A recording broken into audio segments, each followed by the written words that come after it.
আমরা আমাদের ছেলে মেয়ে নিয়ে ঘুমাচ্ছি, আমরা খুব আরামে খাচ্ছি, আমরা ফুর্তি করছি, আমাদের সবকিছু চলছে, কিন্তু তাদের কষ্ট আমাদেরকে টাচ করছে না। এই যে টাচ করছে না, এটা আপনার ভেতরে ইমান যে একেবারে ধুয়ে মুছে সাফ হয়ে গেছে, আপনি শুধু জাস্ট খোলস নামে মাত্র মুসলমান, এটা প্রমাণ হলো যে আপনার ভিতরে কোনো ন্যূনতম কোনো পরিবর্তন আসছে না, কোনো প্রকার ভাবলেশ হচ্ছে না, আপনার ফিলিংস হচ্ছে না। আপনার তো ঘুম হারাম হয়ে যাওয়ার কথা, আপনার তো খাবার উঠে যাওয়ার কথা, আমরা তো পাগল হয়ে যাওয়ার কথা। এই দৃশ্যগুলো দেখার পর আমার তো ঠিক থাকতে পারার কথা না। শয়তান আমাদেরকে বলে তোমার কি করার আছে, তুমি একটা সামান্য, একে তো বাংলাদেশ মতো একটা ছোট্ট দুর্বল দেশ, আবার সে দেশের একজন অতি সাধারণ একজন নাগরিক, একজন নগণ্য মানুষ, তুমি এই আন্তর্জাতিক সমস্যার সমাধান করার মতো ক্ষমতা তো তোমার হাতে নাই, তোমার কি করার আছে? সো তুমি একটু আল্লাহর কাছে দোয়া করো বাস। আমি একটু দোয়া করে ওটাকে স্কিপ করে আর একটা ঝাঁকানাকা কোনো ভিডিওতে আমি ডুবে যাচ্ছি। এই না আমাদের অবস্থা? আসলে কি তাই? আমি তো তা মনে করি না। এটা শয়তান আপনাকে মিথ্যা কথা বলে, আপনাকে মিথ্যা সান্ত্বনা দেয়। শয়তান বলে তোমার কিছু করার নেই। কি বলেছে? আপনার কিছু করার নেই। আপনার যে কত কিছু করার আছে সেটা আপনি নিজেও ভাবেন নাই। আমরা খুব দ্রুততার সাথে ভুলে যাই। আমরা কাউকে মাথা তুলতেও দেরি করি না, আবার মাথা থেকে আছাড় দিতেও আমরা দেরি করি না। আমাদের ফিলিস্তিনের মুসলিম ভাই বোনরা মানব ইতিহাসের বর্বরতম একটা অত্যাচার এবং নিষ্ঠুরতার মধ্য দিয়ে তাদের দিনাতিপাত করছেন। সেখানে মানুষ লতা পাতা খেয়ে কোনো মতে জীবন ধারণ করতে হচ্ছে, ঘাস খেয়ে বাচ্চারা বেঁচে থাকতে হচ্ছে। বাচ্চা আছে, বাচ্চা বাবা মা কেউ বেঁচে নেই, এরকম ঘরে ঘরে। এমনকি অনেক বাচ্চা থাকার ঘরটুকু পর্যন্ত অভিশপ্তরা বোমা মেরে সেটাকে মাটির সাথে মিশিয়ে দিয়েছে। ক্ষুধার তাড়নায় মানুষ যখন দিকবিদিক ছুটোছুটি করছে, বাহির থেকে কোনো খাবার সেখানে ঢুকতে দেওয়া হচ্ছে না। ত্রাণ দেওয়ার জন্য সারা পৃথিবী উন্মুখ হয়ে আছে, কিন্তু সেই ত্রাণ পর্যন্ত ভেতরে ঢুকতে দেওয়া হচ্ছে না। একটা ত্রাণের গাড়ি কোনো মতে ভেতরে ঢুকেছে, সেখানে যখন ক্ষুধার্ত মানুষেরা চতুর্দিক থেকে একত্র হয়েছে, তাদের উপরে বোম্বিং করে তাদেরকেও শেষ করে দেওয়া হয়েছে। হসপিটালে অ্যানেস্থেসিয়ার অভাবে ছোট ছোট বাচ্চারা, তাদের যখন অপারেশন করতে হচ্ছে, অ্যানেস্থেসিয়া দেওয়ার মতো মেডিসিন না থাকার কারণে ডাক্তার সরাসরি ছুরি দিয়ে কেটে এই জীবন্ত বাচ্চা ছেলেটাকে, মেয়েটাকে, বাচ্চা শিশুটাকে আর্তনাদের মধ্যেই কাটাকাটি করতে হচ্ছে। এরপরও বাহির থেকে কোনো মেডিসিন পর্যন্ত ঢুকতে দেওয়া হচ্ছে না। এই কাজগুলো তারা করছে যারা পৃথিবীতে মানবতার সবক সকাল বিকাল আমাদেরকে দেয়, মানবাধিকারের সবক আমাদেরকে সকাল বিকাল শিখায়। আমরা যাদের কাছ থেকে তথাকথিত গণতন্ত্র শিখি, আমরা তাদের কাছ থেকে ব্যক্তি স্বাধীনতার কথা শিখি। এই মানুষগুলোর আসল মানবতার রূপ আমরা দেখি ফিলিস্তিনে অত্যন্ত বর্বরভাবে, অত্যন্ত বাজেভাবে বের হয়ে পড়েছে, প্রকাশ হয়ে গেছে। এরকম একটা সময় আমরা যখন আমাদের দেশের দিকে তাকাই, আমি ইতিমধ্যে বিভিন্ন জায়গায় বলেছি, জাতির একজন সাধারণ সদস্য, বাংলাদেশের একজন সাধারণ নাগরিক হিসাবে আমি খুবই লজ্জিত, খুবই অনুতপ্ত, খুবই ব্যথিত। এই জন্য লজ্জিত অনুতপ্ত যে সমস্ত কোম্পানিগুলোর টাকা বোমা হয়ে আমার নিরীহ মুসলিম ভাই বোনদের উপরে নিপতিত হচ্ছে। নবী করিম সাল্লাল্লাহু আলাইহি সাল্লাম বলেছেন, পুরো পৃথিবীর সমস্ত মুসলমানরা একটা দেহের মতো। আমার মুসলিম ভাই বা বোন, তিনি আফ্রিকায় থাকুন কিংবা আমেরিকায়, ইউরোপে থাকুন কিংবা এশিয়ায়, যেখানেই থাকুন না কেন, তার কষ্টে আমি কষ্ট অনুভব করব। এটা আমার ইমানের দাবি। আর যদি কষ্ট অনুভব না হয়, তাহলে বুঝতে হবে আমার ভিতরে ইমানের কোনো ছিটে ফোটাই নাই। এরকম একটা কঠিন পরিস্থিতিতে আমরা দেখেছি যে পশ্চিমা পৃথিবীতে তারা পর্যন্ত, যে দেশগুলোর সরকার এবং রাষ্ট্রযন্ত্র ইহুদিদের এই বর্বর হামলাকে নানাভাবে সমর্থন করছে, সেই দেশগুলোর অনেক নাগরিকরা তাদের বিবেকে তাড়িত হয়ে যে সমস্ত কোম্পানি তাদের বিভিন্ন পণ্য বেচা টাকা এটা ইহুদিদেরকে প্যাট্রোনাইজ করছে, এই শিশু হত্যার জন্য, নারী হত্যার জন্য, এই নিধন যজ্ঞের জন্য সাধারণ মানুষ নিজেদের দায়িত্বে স্বতঃস্ফূর্তভাবে নিজ বিবেকের তাড়নায় তাদের পণ্যগুলোকে বয়কট করছে।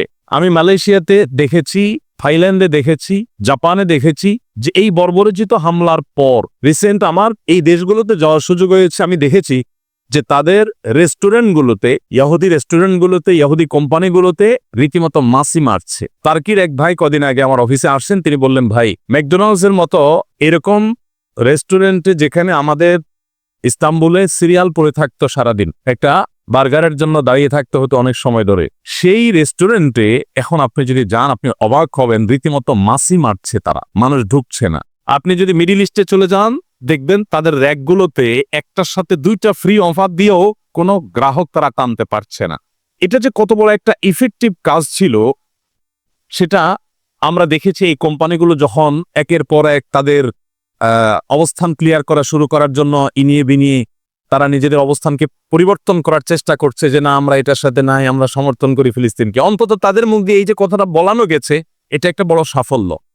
আমরা যখন ফিলিস্তিনের মানুষদের এই দুরবস্থা দেখতে পাই, বিভিন্ন ভিডিও দেখতে পাই, এগুলো দেখার মতো না, এত নির্মম। আমরা আমাদের ছেলে মেয়ে নিয়ে ঘুমাচ্ছি, আমরা খুব আরামে খাচ্ছি, আমরা ফুর্তি করছি, আমাদের সবকিছু চলছে, কিন্তু তাদের কষ্ট আমাদেরকে টাচ করছে না।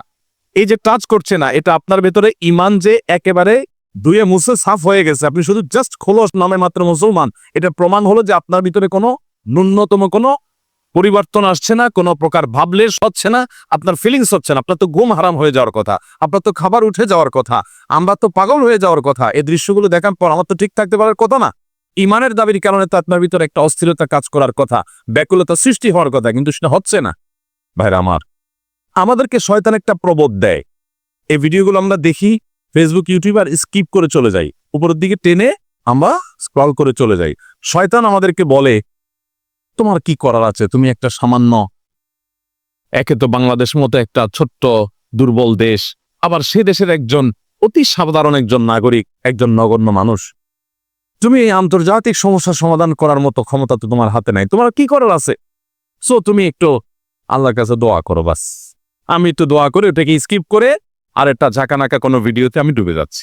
এই না আমাদের অবস্থা? আসলে কি তাই? আমি তো তা মনে করি না।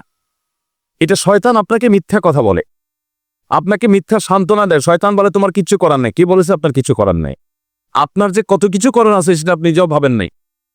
আল্লাহ তাআলা আপনাকে জিজ্ঞাসা করবেন না তুমি সেখানে সামরিক শক্তি কেন পাঠাও নাই, কারণ সামরিক শক্তি আপনার হাতে নাই।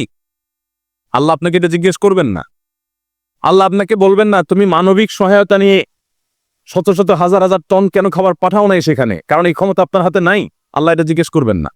আল্লাহ জিজ্ঞাসা করবেন তোমার হাতে একটা ইহুদি পণ্য তোমার বাসায়, তোমার টয়লেটে, তোমার বেডরুমে, তোমার প্রত্যেকটা জায়গা, কখনো সাবানের নামে, কখনো শ্যাম্পুর নামে, কখনো লোশনের নামে, কখনো চকলেটের নামে, কখনো ড্রিঙ্কসের নামে, কখনো রেস্টুরেন্টের ফাস্টফুডের নামে, তোমার বাসার প্রতিটা কক্ষে কক্ষে, প্রতিটা টয়লেটে তাদের পণ্যগুলো শোভা পেয়েছে। এই পণ্য বেচা টাকা দিয়ে তারা বোমা হামলা করে মানুষ মেরেছে। তুমি শুধুমাত্র তাদের প্রতি সিম্পেথি দেখাতে পারতে, সেটা তো দূরের কথা, উল্টো বরং তুমি সেই বোমা হামলার সঙ্গে জড়িত। তুমি জেনে হোক আর না জেনে হোক, তুমি বুঝে হোক আর না বুঝে হোক, তুমি কিন্তু সেই বোমা হামলার সাথে জড়িত। প্রতিদিন তুমি চাঁদা দিচ্ছ ফিলিস্তিনের মানুষকে হত্যা করবার জন্য। আল্লাহ এই কথা বলবেন? এই কথা বলার যথেষ্ট সুযোগ আছে। প্রতিদিন আপনি চাঁদা দিচ্ছেন। আমি একটা পেস্ট কিনতেছি না, আমি একটা বোমা হামলার জন্য টাকা ইনভেস্ট করছি বা চাঁদা দিচ্ছি। প্রতিদিন বাংলাদেশের প্রত্যেকটা মানুষের কাছ থেকে, প্রতিটা মানুষের ঘর থেকে ওরা চাঁদা তুলে নিয়ে যাচ্ছে। আপনি মনে করছেন মুদি দোকানে গিয়ে আমি মালামাল কিনে আনছি। আল্লাহর কসম করে বলছি এটা মালামাল কিনা না। এটা আপনি দেখছেন মালামাল কিনা, আমি এটাকে মালামাল কিনা দেখছি না। আপনি দেখছেন আপনি পেপসি বা কোকা কোলা বা সফট ড্রিঙ্কস এদের যেগুলো আছে সেগুলো আপনি ডকডক করে গিলছেন। আমি দেখছি সেগুলা লাল কালারের ওই পেপসি না, এগুলো হলো ফিলিস্তিনের মানুষের রক্ত। আপনি দেখছেন সেগুলো হয়তো কোক, আমি দেখছি সেগুলো রক্ত। বাংলাদেশের মানুষ এরকম ভুলো জাতি পৃথিবীতে আরেকটা আছে কিনা আমি জানি না। আমরা খুব দ্রুততার সাথে ভুলে যাই। আমরা কাউকে মাথা তুলতেও দেরি করি না, আবার মাথা থেকে আছাড় দিতেও আমরা দেরি করি না। এটা আমাদের একটা দুর্বলতা। আমাদের এই দুর্বলতাটা আমাদের কাটিয়ে ওঠার চেষ্টা করা দরকার। আমরা কয়দিন খুব জোরেশোরে বয়কট করে এরপরে আবার আমাদের সবকিছু সয়ে যায়। এক ভাই খুব চমৎকার বলেছেন, আমরা মানিয়ে নিয়েছি শোক, আবার উদরে ঢালছি কোক। আমার এখানে আসার উদ্দেশ্য ব্যাখ্যা করতে এই কথাগুলো আমি বললাম। আমি কেন এসেছি? আমি জানি যে এইটা company Tasmia cosmetics and toilets limited, এই কোম্পানি এটা একটা দেশীয় কোম্পানি। আমি যতটুকু জানি সম্পূর্ণ 100% একটা দেশীয় কোম্পানি। এই কোম্পানির সমস্ত প্রোডাক্টগুলো দেশীয় প্রোডাক্ট। এরকম আরো যে সমস্ত কোম্পানি দেশীয় আছে, এই কোম্পানির মান, গুণগত মান যদি সেই বাইরের জিনিসগুলোর চাইতে কমও হয়, দাম যদি বেশিও হয়, আমার ইমানের দাবি, আমার দেশের প্রতি ভালোবাসার দাবি, আমি আমার দেশীয় পণ্যগুলো কিনবো, আমি এগুলো কিনবো না। এই কথা আমি দীর্ঘ বহুদিন থেকে বলে আসছি। আমার এখানে আসার মূল আকর্ষণের জায়গাটা এটা যে এটা একটা দেশীয় কোম্পানি। আমার উদ্দেশ্য যে আমরা দেশীয় পণ্য ব্যবহার করার ব্যাপারে আমরা আগ্রহী হই এবং ইহুদিদেরকে পণ্য কেনার নাম করে ইহুদিদের আপনার ফিলিস্তিনের মানুষদের হত্যার জন্য চাঁদা না দেই। আপনি নামাজ পড়তেছেন, আপনি সিজদা করতেছেন, আপনি অনেক কিছু করতেছেন, দিন শেষে আপনি মুসলমানদের হত্যার সঙ্গে জড়িত। আপনি নিরীহ মা শিশুগুলোকে হত্যার সাথে জড়িত, আপনি জানছেন। তো আমার এখানে আসার আগ্রহের জায়গাটা আমি আশা করি পরিষ্কার করতে পেরেছি যে আমি ওই সমস্ত পণ্যগুলো বয়কটের পেছনে আমি কাজ করার চেষ্টা করছি, বয়কটের জন্য কাজ করার চেষ্টা করছি, ক্যাম্পেইন করার চেষ্টা করছি, বিভিন্নভাবে উৎসাহ দেওয়ার চেষ্টা করেছি। একটা দেশীয় পণ্য, একটা দেশীয় কোম্পানি, তাদের যে অনেকগুলো আইটেম আছে, প্রত্যেকটা আইটেমই আমাদের নিত্য প্রয়োজনীয়, প্রতিদিনের দরকার হয়। তাহলে আমরা কেন এই কোম্পানির আইটেম বাদ দিয়া অন্য জিনিস আমি কিনবো? আমার দেশীয় জিনিস, আমি শুধুমাত্র এই কোম্পানির কথা আমি বলছি না, যত রকমের দেশীয় আইটেম আছে আমি সেগুলো কেন কিনছি না? মুসলিম কান্ট্রিগুলোর তৈরি করা জিনিস খুঁজে খুঁজে আমি কেন কিনছি না?